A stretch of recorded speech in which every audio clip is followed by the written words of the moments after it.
Hey everyone, Kuji here, and welcome to the next FTP, where I give my impressions on free-to-play games so that you don't necessarily have to waste your bandwidth and time on some shitty game you don't really want to play after all.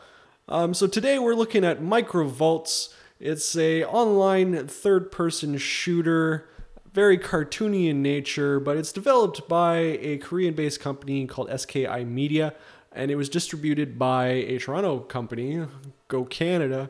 Their name, it was Rock Hippo Productions, and I recently just saw them again because my friends were recommending Brawl Busters, and it's very same style, but this Microvolts is more on the armed combat instead of melee stuff.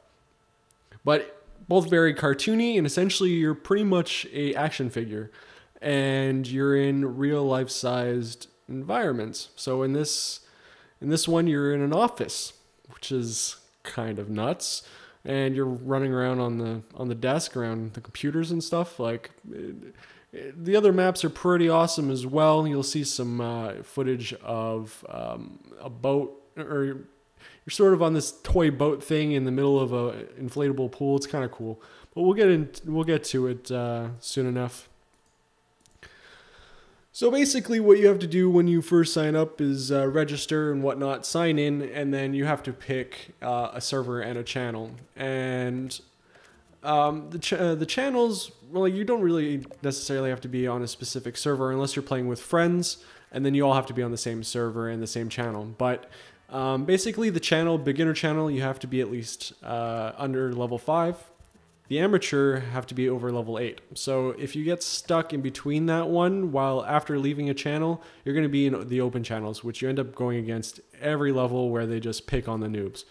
So it could be a little difficult. I'd suggest staying in the right channels. But as you can see on the more populated servers and channels, like there's a decent amount of people. And quite a bit of games, 10 game modes I believe, but pretty much all the FPS stuff that you would expect.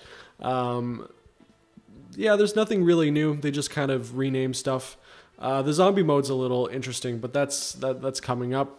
Here I'm showing the toy characters that you can get, and also one of them that I haven't unlocked. His name's Chip, and you can either buy him with money that you earn for winning or whatnot, or you can buy you can spend money on rock tokens, I believe they're called. So here I'm actually showing you all the weapons, and like you can actually customize your character to some degree. So your head, your body, your hands and your boots and a couple other things, but everything has stats on them. So it's actually beneficial to get some stuff. It's sort of like TF2, like Team Fortress, and kind of like Blacklight Retribution. Like you have to spend money to get better items. So it's pretty much pay to win. I'm not a really huge fan of that. But I mean, if you just want to have a fun game to play with your friends, and I mean, you can make private lobbies and whatnot. So like just get a bunch of people together, and it's pretty awesome. The amount of weapons in this, well, I mean, it's set up from 1 to 7 on your keyboard. 1's your melee. And then you can get your rifle, your shotguns, your snipers, your Gatling guns, bazookas, and grenade launchers. And they all have completely different mechanics. And you have to really like understand how they work. For me, I'm a complete noob at FPSs or third-person shooters as well. So it's always really difficult for me to get into it. Sometimes I get lucky and whatnot. But yeah, here it's actually showing the rock tokens, and it gets pretty expensive. I don't think I would spend money on it. I'm not one to really spend money on free-to-play games unless it's something very specific. Like the one that I really do it with is League of Legends, but it's because I just want the new characters when they come out, and I want certain skins. So that has more of an appeal to me because it's not pay to win. Like you're just getting one of the new characters right away as opposed to grinding for it. But this one is clearly because of the stats that are on everything. The more you pay, the more awesome stuff you get, and it's just way easier for you to do stuff.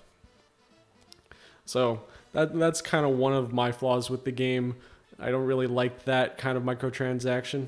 And there's an entire list of achievement points as well, which I believe also give you a certain amount of like the in-game currency, the one that you would get through winning and whatnot. So actually getting these achievements done would help you get things done faster, but I don't know, it really depends on your level of play and how good you are at these types of games. For me, these things would take for absolutely forever. But yeah, there's a decent amount. Like, it's pretty much a set of achievements for every single type of weapon.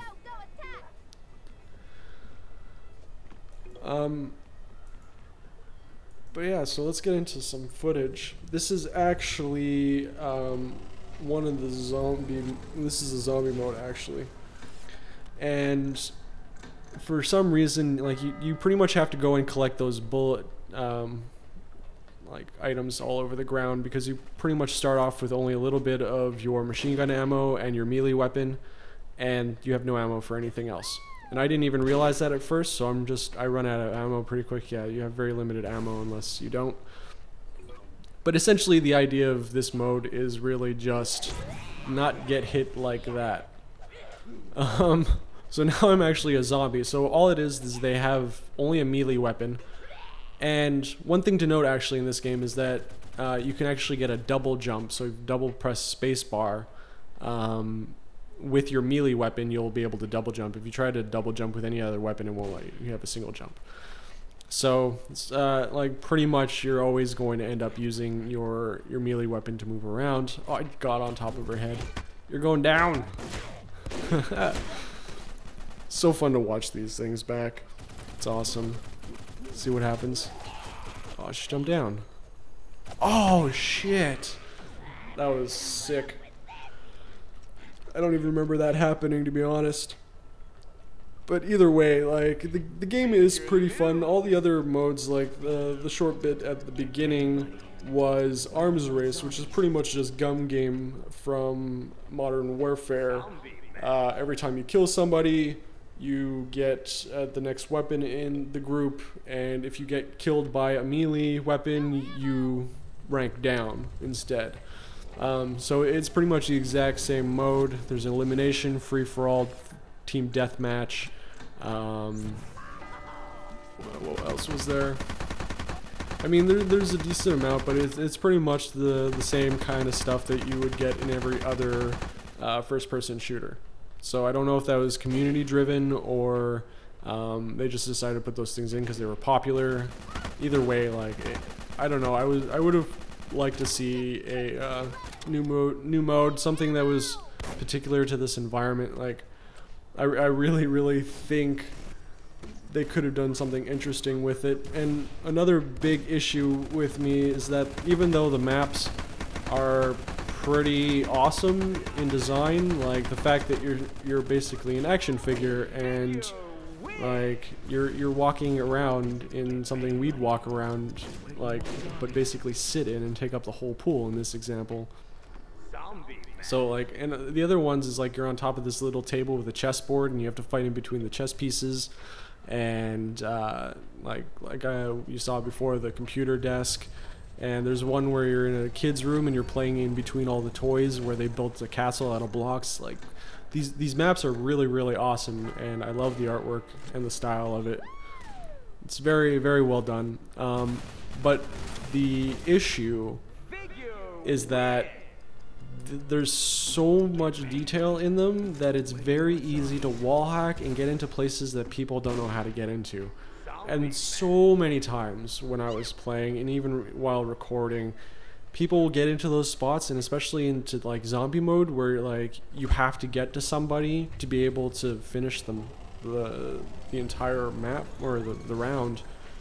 They just sit there and you can't get to them, and like you basically waste the entire round trying to wall hack yourself and even try to understand how to get up there. So for me, like, the maps should have been tweaked and figured out. Like, the developers should be watching how people are playing this game and get rid of those flaws.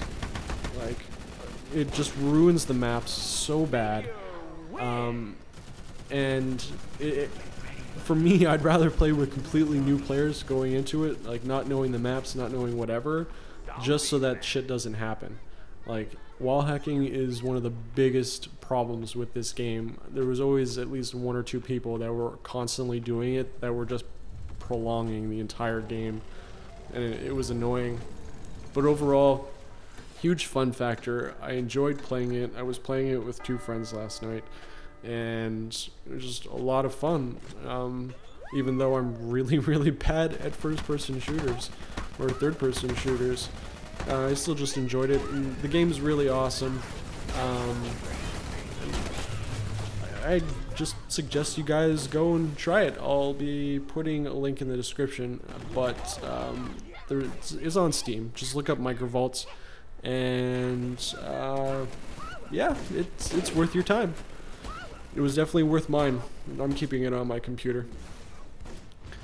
So I hope you guys found that informative. Free to play will be up every Monday. I'm probably going to try out Brawl Busters now that I know that they're from the same developer and I enjoyed Microvolts. So that's probably going to be coming up. I think that's more melee oriented as opposed to using weapons. Or not necessarily weapons, but long range stuff. So like firearms and whatnot. So until next time, guys, see you around.